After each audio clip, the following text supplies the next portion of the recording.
온도가 떨어질수록 사람들이 찾는 곳이 있습니다. 화목난로를 파는 가게인데요. 다양한 디자인에 난방비 절감 효과까지 있어 인기가 뜨겁답니다. 부모님 댁에 난방비가 너무 많이 나와서 전원주택이거든요. 난로 하나 놔드리면 어떨까 싶어서 구경차 나왔어요. 금세 손님들을 사로잡는데요. 모양도 다양하고 예뻐요. 크기도 적당하고 취향에 맞게 고를 수 있을 것 같아요. 이른 아침 뜨거운 열기와 싸워가며 일하는 사람들이 있습니다. 화목난로에 들어가는 주물을 만드는 공장인데요. 보기만 해도 위협적인 쇳물이지만 난로용 강철을 넣기 위해선 참고 견뎌야 하는데요. 먼저 재료를 챙기는 작업자. 무엇보다 단단하게 만드는 것이 핵심입니다. 이건 접성제. 이 접성제를 안 넣으면 근육이 안 떠요 또. 쇠가 강해서. 센물을 부으면은 이게 이제 막 산화작용을 해, 폭발을 하면서 쇠를 구상화시키는 거예요. 100대 1로 썩는 거예요. 센물하고. 만드는 것에 따라 용해로에 들어가는 재료와 비율이 각각 다릅니다.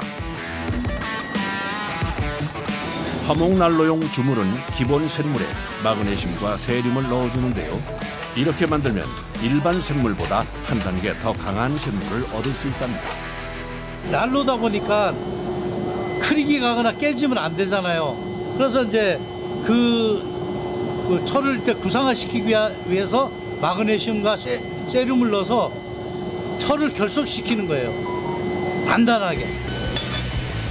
크고 작은 쇳덩이도 흔적 없이 녹여버리는 용해로. 가까이 가도 화상을 입을 것처럼 뜨거운데요. 근데 이게 온도가 몇 도나 되는 거예요? 1200도. 1200도요? 1시간 10분 걸려요.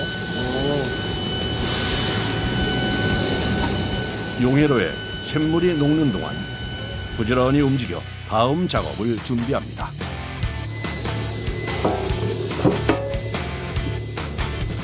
이건 벽난로예요. 벽난로? 예. 아직까지는 화목난로를 통째로 만들 수 없기 때문에 이렇게 각 부분을 만든 후 나중에 합쳐주는데요.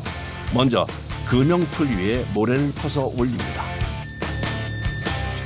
모래 속에 공기가 들어갈 경우 불량이 발생할 수 있기 때문에 채로 걸러주는데요. 접착률이 있게끔 혼사를 했어요. 채로 살짝 쳐주는 원인은 거기가 깔끔해라 이거죠. 금형틀 한쪽에만 모래가 몰리지 않게 골고루 뿌려주는 것도 중요합니다. 그런데 갑자기 모래 사이에 세막대기를 꽂는 작업자. 무슨 이유일까요? 이어야 이 공간이 있어서 부서지지 않고 그냥 깔끔하게 올라오더라고요. 화목난로 금형틀에 모래를 채운 후에는 기계를 이용해 다져줍니다. 들어간 부분에 흙을 보충한 후 다지는 작업을 반복하는데요. 이렇게까지 하는 이유는 뭘까요? 건지다가 샘물을 보면 하고 들어버리는 게 좀 단단히 받아주는 거더라고요. 구멍이 또 생겼네요. 주입자리다. 정성과 노력이 대단합니다. 거푸집이 생명이죠. 조형을 해야 되는 게요. 조형이 깔끔해야 제품이 깔끔하죠. 품질에 영향을 미치기에 계속해서 상태 확인을 하는데요. 지금 가다를 올려주는 거거든요. 예. 가다를 올려주면은 그 안에 약간의 공간이 생겨서 꽉 물고 있지 않으니까 서로 분리가 되는 거죠. 화목난로용 거푸집. 과연 잘 나왔을까요?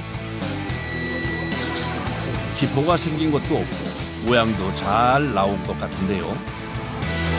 이 구멍에다 센물을 부을 거요.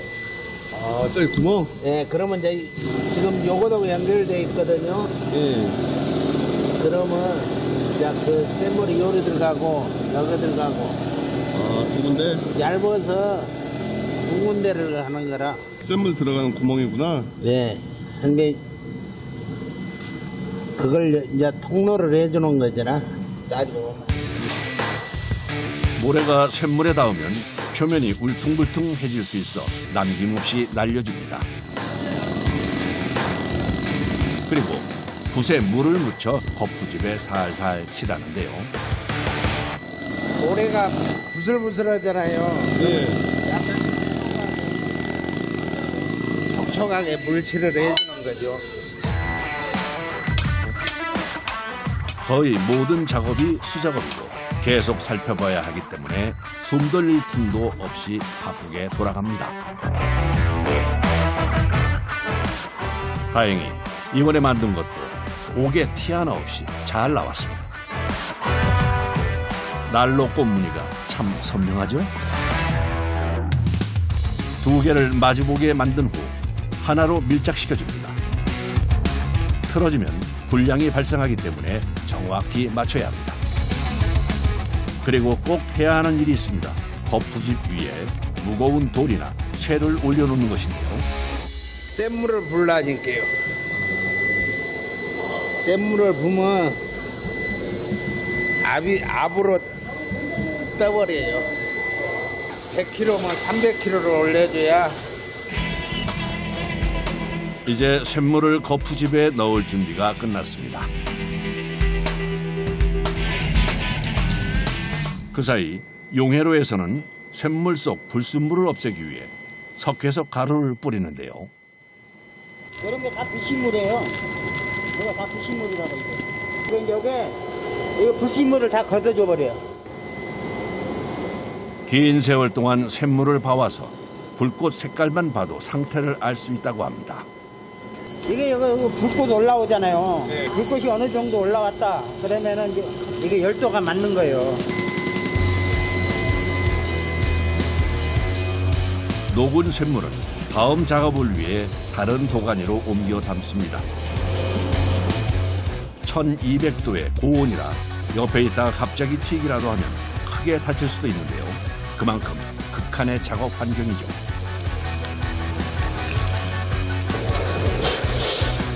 하지만 화목난로를 만들기 위해서 매일 샘물 앞에 서야 하는 작업자.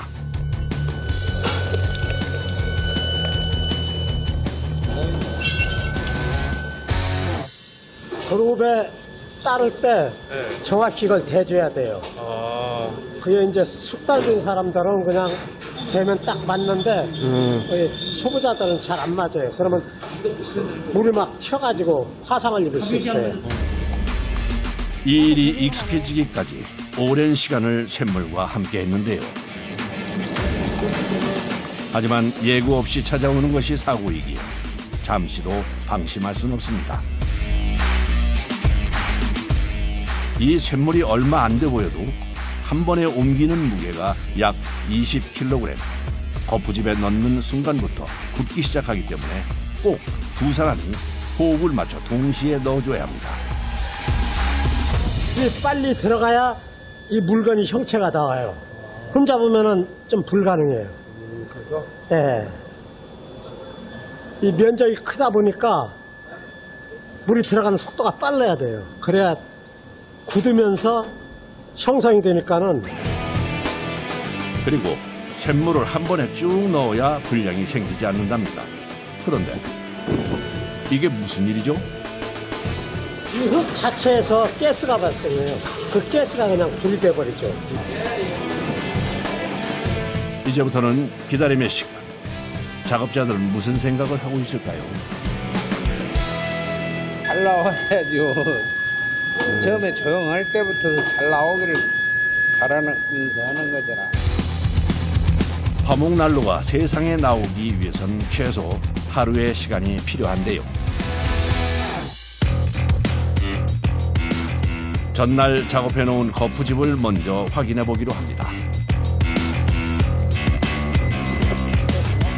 완성된 화목난로 주물은 무게가 상당한데요. 그래서 거푸집에서 꺼낼 땐 성인 남자도 애를 먹기 일쑤죠. 야, 이게 무겁나 봐요. 무거워요. 이게 물건만 40kg예요.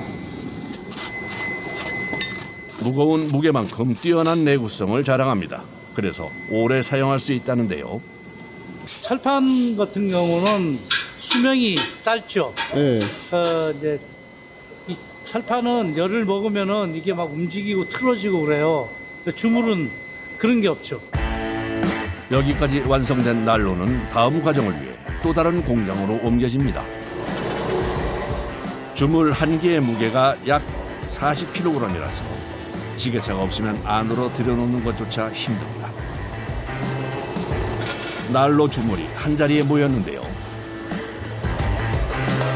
모델별 앞판이고 이게 상판 위에 위 상판 그다음에 이게 옆판. 네. 이걸 다 용접해야 하는데요. 고된 작업의 시작이죠. 아우. 이제 하나하나 붙이면 이제 먼저 난로 윗판과 옆판이 이어지는 부분을 고정시켜줍니다. 용접을 견고하게 하기 위한 사전 작업인 셈인데요. 이 주물 형태가 철판처럼 곱게 이렇게 나오는 게 아니라 이제 형태가 좀 이렇게 틀어질 수도 있기 때문에 이렇게 잡아주지 않고 용접을 하면 안 돼. 화목난로 용접은 21년차 베테랑 작업자에게도 어려운 작업인데요. 이 주물을 녹이면서 접합을 하는 거예요. 그러니까 700도에서 한 800도 정도 될 거예요. 한 개씩 옮기는 것도 일입니다. 로스톨 판이에요, 여기가. 여기서 타서 여기서 제가 여기 밑으로 떨어지게 돼 있어요. 보호구를 착용해도 용접하는 내내 생기는 연기와 불꽃은 피할 수 없는데요. 실수할 경우 사고로 이어질 수 있어 끝난 후엔 세밀하게 확인합니다. 제일 중요한 거는 용접 부위. 한 판 한 판 붙이다 보면은 미세한 구멍만 하나 있어도 거기로 연기가 될 거 아니에요. 그래서 그게 제일 중요한 거예요, 용접 부위가. 다른 용접보다 몇 배는 힘든 일. 그러다 보니 일이 끝나면 고통을 피할 수 없는데요. 80cm 정도 되는 면, 한 6면이 그걸 용접을 해야 돼요. 고정 자세로 이렇게 가다 보니까 뭐 팔, 다리, 어깨 안 아픈 데가 없습니다, 사실은. 그런데 이 특이하게 생긴 건 뭔가요? 보일러 기능을 갖는 물탱크예요. 화목난로에 보일러 기능이 추가돼 난방비 절감 효과까지 있다는데요. 어떤 원리일까요? 그냥 일반 벽난로는 나무를 대면 그 내열만 나잖아요. 그 열이 너무 아까워서 그 물탱크를 제작을 해서 여기에 맞게 집어넣었어요. 한 65리터가 들어가는데 그 물을 데펴서 바닥 난방을 하는 거예요. 화목난로를 만들면서도 게을리하지 않았던 연구. 매일 주물판과 씨름하면서 얻어낸 귀한 성과인데요. 하지만 철판을 다듬고 가공하는 일이 어렵다 보니 몸 여기저기에 영광의 상처도 가득합니다. 손이 비린다거나 방치로 때려서 뭐 멍이 든다든가 뭐 이런 거 비일비재하는 얘기죠. 진짜 휘트철이다 이거. 양쪽 다리 성한 다리가 없어. 그런데 정신없이 아프다 보면 이런데 부딪히고 까지고. 아, 하나, 둘, 으아!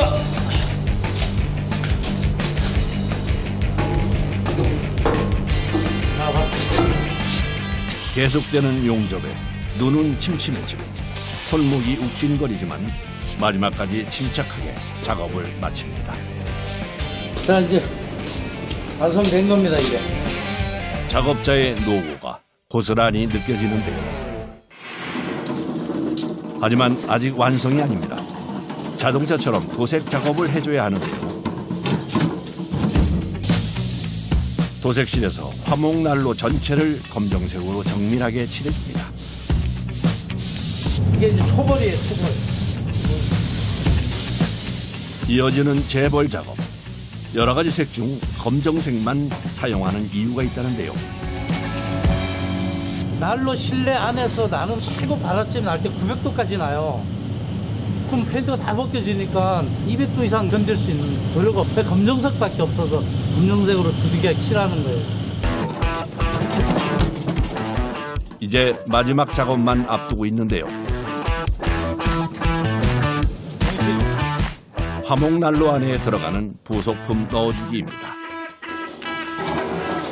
여기 이제 안에서 불 타서 재가 떨어지는 재밭입니다. 장작불도 안전하게 즐길 수 있습니다. 세라믹 유리라고 그 열에 1000도 이상에서 견디는 유리예요. 드디어 완성된 화목난로. 이야, 멋집니다.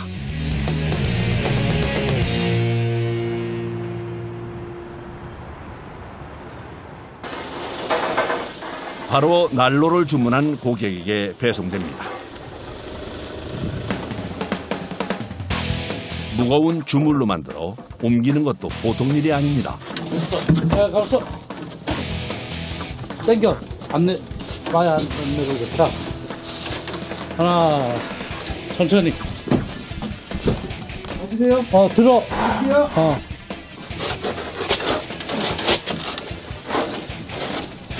됐어. 가고 있어. 자, 밀어. 하나, 둘. 하나, 둘. 하나, 둘. 야, 밀어 좁아. 무게가 얼마나 나가는 거죠? 300kg 나갑니다. 300kg요? 네. 하나, 둘. 들어서 밀어. 됐어.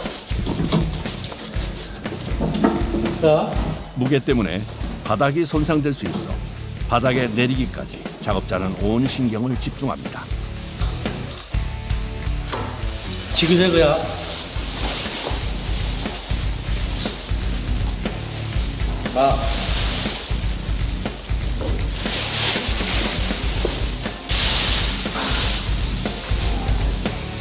다행히 망가진 곳 없이 잘 도착했습니다.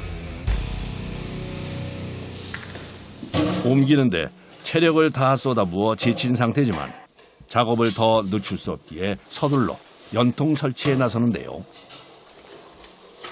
연통이 꽤 많네요. 높이 한번 보세요. 8m 여기서. 옛날에 우리 시골에 집은 보통 한 2m 30 정도 되는데 지금은 뭐 7, 8m 기본이에요. 다 높게 지시더라고. 층고가 높아진 만큼 할 일도 늘었습니다. 하지만 화목난로 설치 작업에서 연통이 중요한 만큼 세심하고 꼼꼼하게 작업해야 하는데요. 안전과 직결되어 있기 때문입니다. 연소가 되면서 연기가 나가는 부위잖아요. 그러다 보면은 거기 밀착이 안 되고 틈새가 생기면 연기가 새고 그러니까 그런 거 신경 많이 써야 돼요. 좀 더.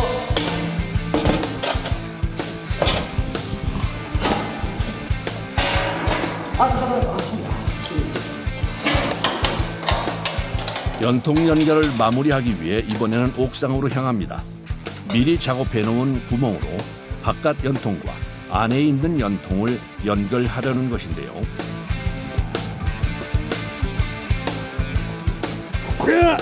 남은 힘을 끌어모아 연결될 때까지 버텨봅니다. 더? 됐어? 더 올려, 잠깐. 됐어?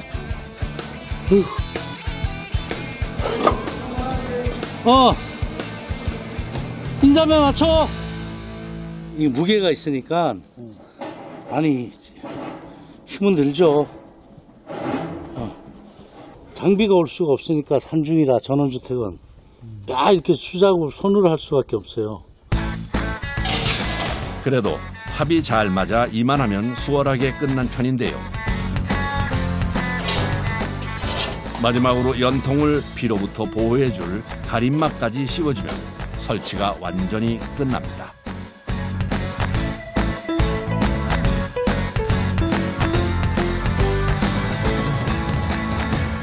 자, 이제 설치 다 끝났고요. 자, 이제 어떠세요? 한번 와보세요. 사진으로 보는 것보다 직접 설치해 놓으니까 웅장하고 네. 멋있고요. 일단은 온기가 빨리 데워지는 것 같아요. 바다가 얼마나 따뜻한가? 따뜻하다. 금방 따뜻해지네. 올겨울은 걱정 없을 것 같아요. 따뜻한 겨울을 보낼 수 있게 오늘도 최선을 다하는 사람들, 그들을 응원합니다.